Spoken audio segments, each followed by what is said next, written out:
Represent Christ in every circumstance. June 27th.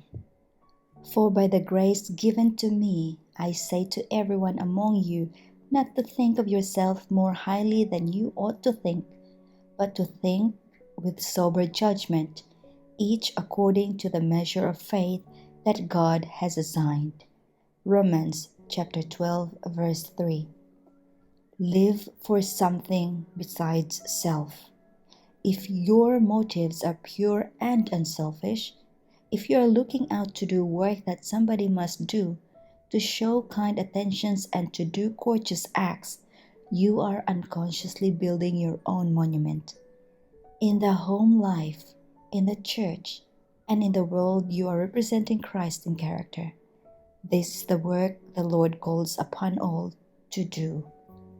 Let your aspirations and your motives be pure. In every business transaction, be rigidly honest. However tempted, never deceive or prevaricate in the least matter. At times, a natural impulse may bring temptation to diverge from the straightforward path of honesty, but do not vary one hair's breadth.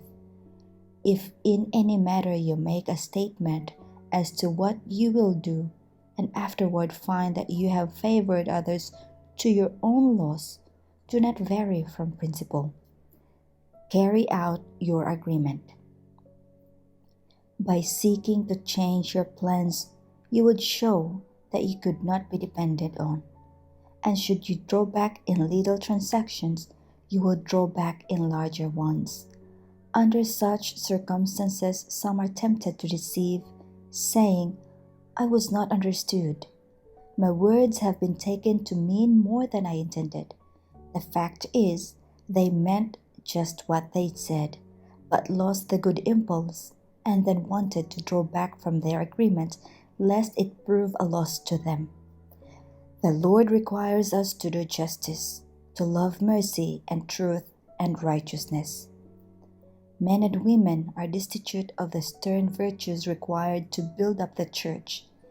They are not capable of devising methods and plans of a healthful, solid character. They are deficient in the very qualifications essential to the prosperity of the church. It is this kind of education that needs to be changed to an education that is sound and sensible in harmony with the Bible principles.